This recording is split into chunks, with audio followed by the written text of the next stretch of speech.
Good morning student, कैसे हो आप। आज हम आपकी क्लास सेकंड का 8 चैप्टर पढ़ेंगे जिसका हेडिंग है राक्षस घंटा कर्ण। ठीक है, तो इस चैप्टर में एक राक्षस है जिसका नाम घंटा कर्ण है, उसके बारे में इसमें पूरा बताया गया है जिसको अपन डिटेल में पढ़ेंगे। चलो लेसन स्टार्ट करते हैं अपन। कंचन वन की पहाड़ियों की तलहटी में एक गांव था। कंचन वन की ये पहाड़ियां हैं, इन पहाड़ियों का नाम है कंचन वन। तलहटी यानी पहाड़ियों के जस्ट नीचे एक गांव बसा हुआ था। उस गांव के बाहरी छोर पर एक मंदिर था। गांव के जस्ट बाहर की तरफ क्या था, एक ये मंदिर था। ठीक है, और मंदिर में पीतल का एक बड़ा घंटा लगा था। ये मंदिर है, इस मंदिर में पीतल का बहुत बड़ा घंटा लगा हुआ है। मंदिर में जाने वाले भक्तगण, श्रद्धालु आदि उस घंटे को बजाकर भगवान को प्रसन्न किया करते थे। हम भी जैसे जाते हैं, हम भी मंदिर जाते हैं तो क्या करते हैं, सबसे पहले भगवान की घंटा बजाते हैं। तो वो भी सभी लोग, जो गांव के लोग जो होते थे, वो उस मंदिर में जाने से पहले घंटा बजाते थे और भगवान को प्रसन्न करते थे। फिर है, एक दिन की बात है, कोई चोर मंदिर से घंटा चुरा कर ले गया। तो एक बार चोरी हो गई मंदिर में, तो कोई चोर आया, वो मंदिर से घंटा चुरा कर चला गया। जब वह घंटा चुरा कर जंगल की ओर भाग रहा था, तब शेर ने उसे मार्ग में ही मार डाला। जैसे ही वो घंटा चुरा कर जंगल की तरफ भाग रहा था, एक शेर आ गया, और मार्ग का मतलब होता है रास्ते, रास्ते में ही उसे मार दिया। अब घंटा उसके हाथ से छूटकर वहीं पड़ा रहा, क्योंकि वो मर गया और वो घंटा वहीं पड़ा रह गया। कुछ दिनों बाद बंदरों का एक झुंड वहां से निकला। अब जंगल में तो ये जंगली जानवर ही होते हैं, तो जंगल में बंदर आए, तो बंदरों ने देखा, उन्होंने कौतूहलवश यानी आश्चर्य पूर्वक उस घंटे को उठाकर देखा, तो वो बज उठा। जैसे बंदरों ने घंटा उठाया तो वो थोड़ा बज गया, तो उनको आवाज सुनाई दी। वे उसे बजाते हुए अपने साथ लेकर चल दिए। उन्हें वो अच्छा लगा कि उसे अच्छी आवाज आ रही है, तो वो उसको अपने साथ लेकर चले गए। बंदरों में घंटे को लेकर छीना झपटी मची रहती। छीना झपटी मतलब वो तो कहता कि मैं लूंगा, वो कहता मैं लूंगा। वे उसे बजाते और उसकी आवाज पर उछलते, नाचते और कूदते। बंदर घंटे को बजाते, उसकी आवाज पर उछलते, नाचते, कूदते, तो उनका बहुत अच्छी तरह से ऐसे एंटरटेनमेंट, उनका मनोरंजन होने लगा। फिर है, अब तो बंदर जहां तहां समय असमय मस्ती में आकर घंटा बजाते। अब बंदर जैसे भी थोड़ी देर हुई कि उनको वापस याद आए तो घंटा बजा लेते और नाचते। जब घंटा ध्वनि गांव वालों को सुनाई देती तो वे समझते कि पहाड़ पर रहने वाला राक्षस यह सब उत्पात कर रहा है। जब सुनी जगह होती है तो लोग अलग अलग तरह की धारणाएं बना लेते हैं कि वहां तो राक्षस रहता है, वो ऐसा है। तो उन्होंने भी सोचा कि जो पहाड़ के ऊपर जो राक्षस रहने वाला था, वो सब उत्पात मचा रहा, मस्ती कर रहा, ऊपर बहुत आतंक फैला रहा है। वे भय के मारे घरों में छिप जाते और वे उस राक्षस के डर से अपने घरों में ही छिपे रहते। गांव के लोगों ने जब जंगल में चोर का शव पड़ा देखा तो उन्होंने सोचा कि पहाड़ पर रहने वाला राक्षस ने ही उसे मार डाला होगा। गांव के लोग गुजरते गुजरते, जंगल से गुजरते हुए गए, तो उन्होंने देखा कि वो एक चोर था ना, जो घंटा लेकर भाग रहा था, उसका शव यानी उसकी जो लाश है वो वहां पड़ी मिली, उसको मरा हुआ मिला गांव वालों को। तो उन्होंने सोचा कि पहाड़ पर जो राक्षस रहता है उसने ही इसको मारा होगा। वही राक्षस घंटा बजाकर उत्पात करता है, तो उन्होंने उस राक्षस का नाम घंटा कर्ण रख दिया। अब न तो कोई राक्षस है, न कोई घंटा कर्ण है, उन्होंने मन मर्जी से उसका नाम घंटा कर्ण राक्षस रख दिया। अब क्या हुआ, बंदर घंटा बजाते रहते और गांव वाले उसे राक्षस द्वारा किया जाने वाला उत्पात समझते रहे। अब घंटा तो बजाते बंदर, नाचते कूदते उसके ऊपर, और गांव वाले समझते कि राक्षस जो है वो उत्पात मचा रहा, मस्तियां कर रहा है, आतंक फैला रहा है। तो अब तो गांव वालों में भय व्याप्त हो गया, बहुत डर गए गांव वाले। उन्होंने साय के बाद घरों से निकलना बंद कर दिया। साय मतलब शाम के बाद में घर से निकलना बंद कर दिया। राक्षस घंटा कर्ण के नाम की अनेक झूठी कहानियां कही वो सुनाई जाने लगी। तो अब वो आपस में बातें करते हैं कि पहाड़ पर राक्षस रहता है, उसका नाम घंटा कर्ण है, वो ऐसा करता है, वैसा करता है। तो बहुत सारी कहानियां सुनाई जाने लगी। ये सभी बातें राजा के कानों तक भी जा पहुंची। अब ये बातें राजा के पास पहुंच गई कि एक राक्षस है जो पहाड़ पर रहता है और वो ऐसा ऐसा उत्पात मचा रहा है। राजा ने घोषणा करवा दी कि जो राक्षस घंटाकर्ण से प्रजा को छुटकारा दिलाएगा उसे बहुत बड़ा इनाम दिया जाएगा। अब प्रजा भी परेशान, राजा भी परेशान हो गया। तो राजा ने एक योजना बनाई कि जो भी उस राक्षस घंटाकर्ण को पकड़ेगा या फिर उसे छुटकारा दिलाएगा उसे जो है बहुत ही अच्छा इनाम, बड़ा इनाम दिया जाएगा। बंदरों का समूह पूर्व की भांति घंटा बजाता और नाचता। बंदर तो क्या करते, घंटे बजाते और नाचते रहते। पहाड़ों से आती इस आवाज को सुनकर लोग भयभीत हो घरों में ही छिप जाते। वो सोचते कि ये आवाज तो पहाड़ों से ही आ रही है और वही वो राक्षस रहता है, हम तो घरों में छुप जाते हैं, कहीं हमें न मार डाले। फिर गांव के मुखिया का बेटा बहुत साहसी था।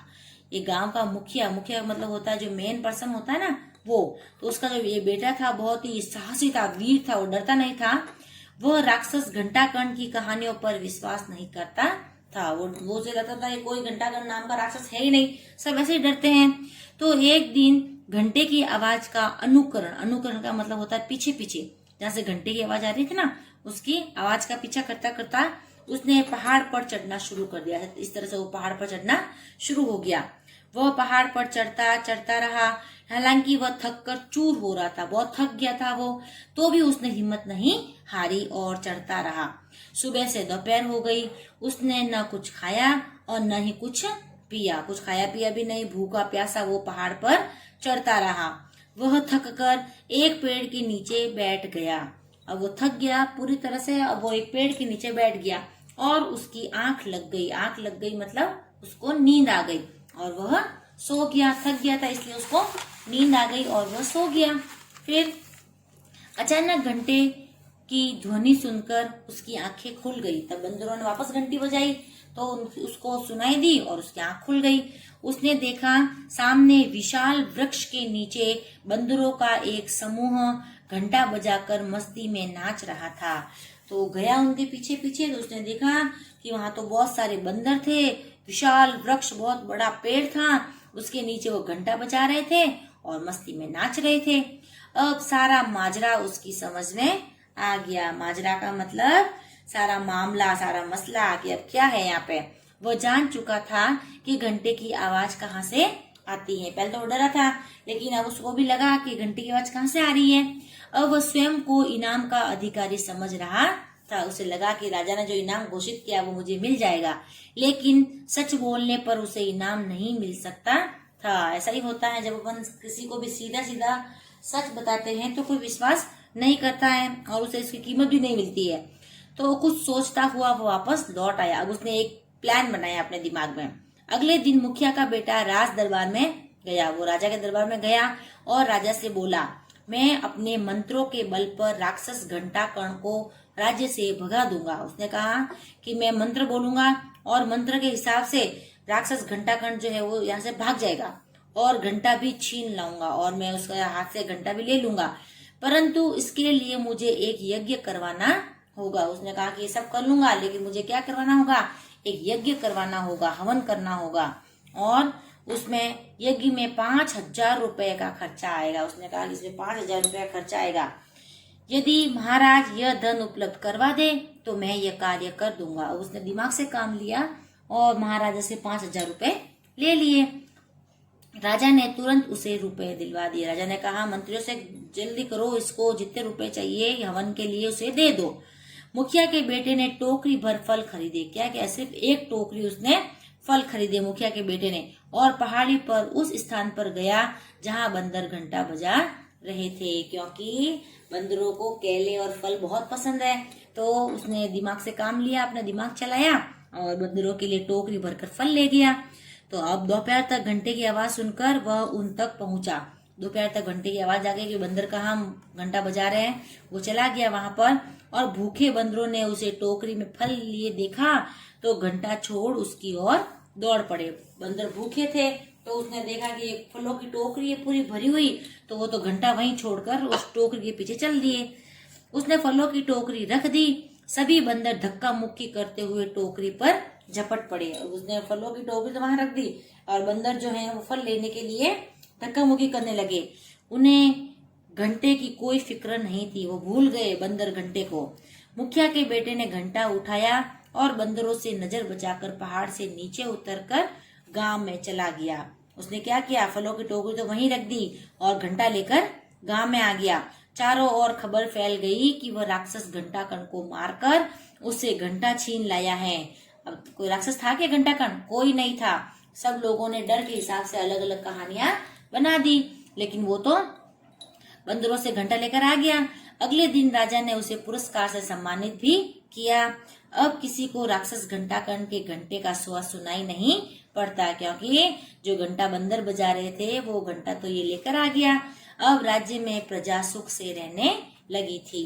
अब राज्य में सब खुश हो गए कि राक्षस घंटाकर्ण भी मर गया, वो घंटा भी नहीं बजाता है, और अब सब आराम से रहने लगे। तो लोग जो हैं वो किसी बात पर एक बात कहने के बाद उसके ऊपर और नई नई कहानियां बना देते हैं, उसकी सच्चाई को जाने बिना। तो हमें भी ऐसी सुनी सुनाई बातों पर विश्वास नहीं करना चाहिए। ठीक है, इस तरह आपका ये चैप्टर तो कंप्लीट हुआ। अब हम इसके क्वेश्चन आंसर्स करते हैं। फर्स्ट क्वेश्चन है, निम्नलिखित प्रश्नों के उत्तर दीजिए। बंदरों को घंटा किस प्रकार मिल गया था?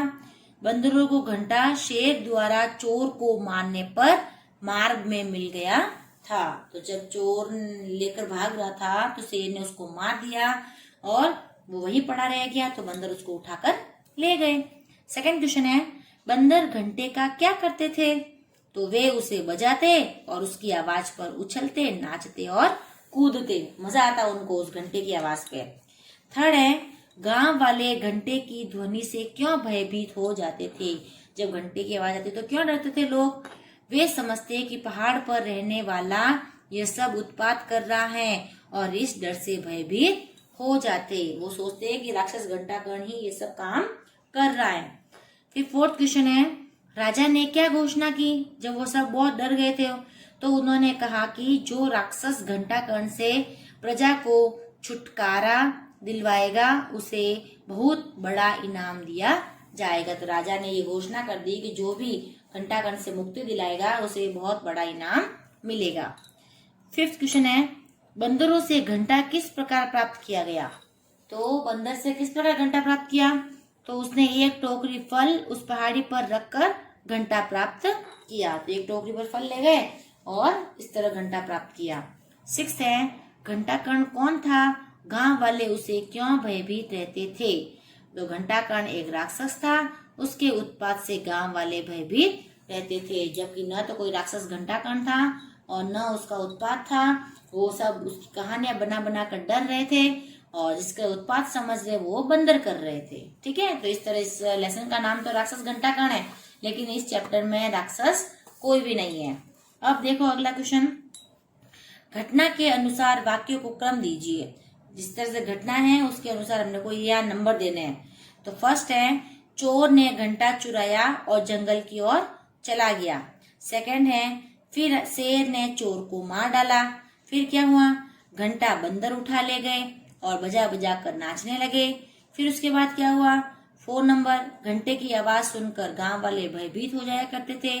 फिर क्या हुआ? फिफ्थ वाला, राजा ने घोषणा की जो व्यक्ति राक्षस घंटाकर्ण से प्रजा को छुटकारा दिलवाएगा उसे इनाम दिया जाएगा। फिर इसके बाद में क्या हुआ? गांव के मुखिया का बेटा बहुत साहसी था। फिर मुखिया के बेटे ने टोकरी पर फल बंदरों के आगे रख दिए और लास्ट में क्या हुआ? मुखिया के बेटे ने घंटा उठाया और गांव में चला गया। तो इस तरह से आपको ये रो वाइज लिखने हैं। लिखा हुआ ना, कहानी के अनुसार वाक्यों को क्रम में दीजिए, क्रम दीजिए, मतलब उसको आपको सही नंबर देना है कि इसके बाद ये आएगा, इसके बाद ये आएगा। ठीक है, तो इस तरह से नंबर दे दिए। अगला क्वेश्चन देखते हैं, फिलअप्स है। उपयुक्त शब्द चुनकर रिक्त स्थान भरिए। कोई चोर मंदिर से चुरा ले गया क्या? घंटी के घंटा, घंटा, तो आपको यहाँ घंटा लिखना है। घंटा चुरा कर ले गया। अगला देखते हैं अपन, राक्षस घंटाकर्ण की अनेक कहानियां कही व सुनाई जाने लगी थी। झूठी थी कि सच्ची थी? सब झूठी थी, तो आपको झूठी यहाँ लिखना है। थर्ड है, गांव के मुखिया का बेटा बहुत कैसा था? डरपोक, साहसी, साहसी था, तो आपको यहाँ साहसी लिखना है। फोर्थ है, डैश में 5,000 रुपये खर्च आएगा। किसमें आएगा 5,000 रुपये खर्च? उसने कहा था ना मुखिया के बेटे ने, तो यज्ञ में आएगा, तो यहाँ आपको यज्ञ लिखना है। और बंदर फल खाने लगे, उन्हें डैश की कोई फिक्र नहीं थी। किसकी फिक्र नहीं थी? घंटे की। वो भूल गए थे फल खाने लगे तब। तो इस तरह से आपको जिसमें मैंने टिक लगाए हैं वो आपको यहाँ पे फिलअप करने हैं। अगला क्वेश्चन देखते हैं। रेखा खींचकर सुमेलित कीजिए। मैं आपको बार बार बोलती हूँ, रेखा ऐसे ऐसे नहीं खींचनी है। या तो आप इसके सामने आंसर नंबर लगा दो या फिर आंसर उनके सामने ही लिख दो। ये दो चॉइस है आपके पास में। तो फर्स्ट है, कोई चोर मंदिर से घंटा चुरा कर ले गया था। किसी शेर ने चोर को मार डाला था। थर्ड है, बंदरों में घंटे को लेकर छीना झपटी रहती थी। गांव वाले भय के मारे घरों में छिप जाते थे। फिफ्थ है, ये सभी बातें राजा के कानों तक जा पहुंची। और लास्ट है, अब सारा माजरा उसकी समझ में आ गया था। तो इस तरह से आपको इस तरह से न मिलाकर नंबर लगा देने हैं, और नंबर नहीं लगाओ तो इसके सामने भी आप आंसर लिख सकते हो। ठीक है, समझ में आया आपको? अगला क्वेश्चन देखते हैं। सही कथन के सामने सही और गलत के सामने गलत का निशान लगाना है। ठीक है। घंटा कर्ण बड़ा भयानक राक्षस था। रॉन्ग, राक्षस था ही नहीं। घंटा कर्ण नाम का कोई राक्षस नहीं था। राइट, नहीं था कोई भी। गांव वालों को अज्ञानवश घंटा कर्ण का भय सताता था। हाँ, वो डरते थे। कोई मतलब अज्ञान नहीं थे, सब पता नहीं था उनको। मुखिया के बेटे ने घंटा कर्ण को देखा? नहीं देखा, था ही नहीं तो क्या देखे उसको। घंटा कर्ण ने उस क्षेत्र में बड़ा उत्पात मचा रखा था? नहीं, क्योंकि घंटा कर्ण था ही नहीं, बंदरों ने उत्पात मचाया था। बंदरों में एक राक्षस घंटा कर्ण था? नहीं, कोई राक्षस नहीं था। घंटा चुराने वाला चोर ही घंटा कर्ण था? ये भी रॉन्ग है। और अंत में घंटा कर्ण मारा गया? नहीं, जब घंटा कर्ण था ही नहीं तो उसको क्या मारेंगे। ठीक है, तो सिर्फ दो राइट है, बाकी सारे रॉन्ग है। अगला क्वेश्चन देखना, समझिए और लिखिए। कुछ नहीं करना है, एज इट इज आपको वापस ये लिखना है। ठीक है, एक एक बार लिख देना है इसको बस। ठीक है, समझना है और इसको वापस लिखना है ऐसे कैसे सुंदर हैंड राइटिंग में। अगला क्वेश्चन देखना है, वर्तनी शुद्ध करके लिखिए। वर्तनी शुद्ध करने का मतलब होता है कुछ मात्राएं रॉन्ग होती है, कुछ अक्षर रॉन्ग होते हैं, तो उनको अपन सही करके लिखते हैं। जैसे वो मुखिया, जैसे खी की मात्रा छोटी आती है ऐसे, तो ये चेंज कर दिया अपन ने। फिर मंदिर, मंदिर में दी की मात्रा भी छोटी आती है। फिर घंटा में जो बिंदी है ना अनुस्वार, वो यहाँ आएगा बीच में, उसको पीछे लगा दिया ऐसे आएगा, तो इसमें करेक्शन हो गया। फिर कंचन वन में ये जो अनुस्वार है वो यहाँ आएगा क के और च के बीच में। फिर बंदर में भी ब और द के बीच में अनुस्वार आएगा जो पीछे लग रखा है। और ध्वनि में जो नी की मात्रा है वो छोटी आएगी। इस तरह से हम इसका वर्तनी को शुद्ध करके लिखते हैं। आगे हैं, इन वर्णों का प्रयोग करते हुए दो दो शब्द लिखना है। ये शब्द वर्ण है जिसका प्रयोग करके दो दो शब्द लिखने हैं। श्र है श्रीमान श्रीमती, अक्षर है क्षत्रिय कक्षा, और री है पितृ मृग। इस तरह से हमने इसका प्रयोग करके नए शब्द बनाए। अगला देखना, उपयुक्त मात्रा लगाकर दोनों स्तंभों में भिन्न भिन्न शब्द बनाकर लिखिए। ये वर्ड दे रखे हैं, इसमें अपने को मात्रा लगानी है। जैसे ये था बलक, तो मैंने बना दिया बालक। ये नल है तो नीला बन गया। मल है तो मैला बन गया, मेला भी बन सकता है। शायर का शायर बन गया, भट्ट का भाट बन गया, और नत का नाता बन गया। इस तरह हमें क्या लगानी है, सिर्फ मात्राओं लगानी है और नए शब्द बनाने हैं। और इसका लास्ट वाला क्वेश्चन भी सेम वैसा ही है। इसको 3 बार क्या करना है, एज इट इज सुंदर हैंड राइटिंग में लिखना है। पढ़िए, समझिए और सुंदर लेख में लिखिए। सुंदर हैंड राइटिंग में आपको वापस एज इट इज लिखना है। ठीक है, तो इस तरह से आपका ये चैप्टर कंप्लीट हुआ। ठीक है ना, समझ में आया बच्चों? अच्छा था ना चैप्टर? तो इसको समझ में ना आया तो इस वीडियो को आप 1 बार देखना, 2 बार देखना, और इस लेसन का अच्छी सुंदर हैंड राइटिंग में अपने नोटबुक में करना। ठीक है, नेक्स्ट वीडियो में अगला चैप्टर पढ़ेंगे। बाय।